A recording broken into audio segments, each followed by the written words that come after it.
But I want to introduce to you another dimension, and this is why I call it the other side of faith. Let's read verse 2 together. For by it, what did the elders obtain? A good report.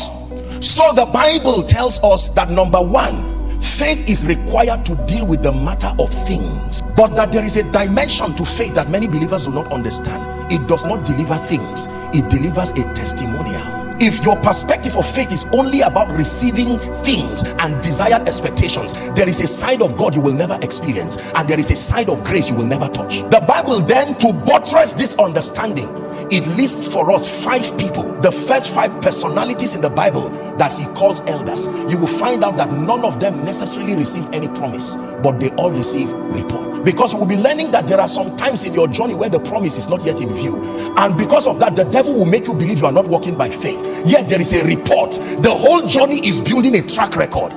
It says, by faith Abel offered unto God, are we still together, a more excellent sacrifice than Cain, by which he obtained witness, a testimonial. What was his testimonial? That he was righteous. He didn't obtain things willing to give everything to honor God, and the Bible still calls it faith. The Bible says, by faith Enoch was translated that he should not see death, and was not found. For before his translation he had this testimony that he pleased God. This was his report.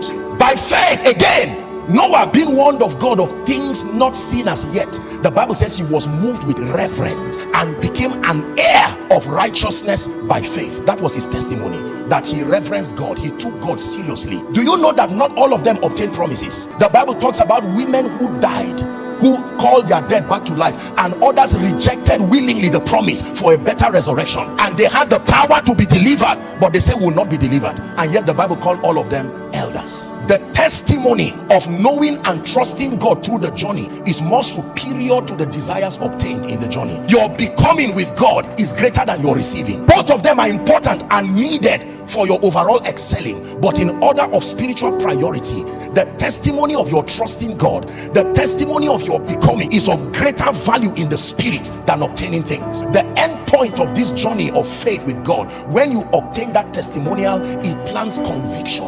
That conviction is the raw material that brings promises. See, when you meet people who just mechanically believe God, you see the difficulty in trying to receive, the embarrassment. Their ego is on the line. They are hoping the word does not fail them. There is no testimony yet. They are just trying to obtain as proof that they met God. But a man that has a testimony with God is not embarrassed whether results come or not, because he has obtained a nobler path. And can I tell you, for such people, results always happen eventually.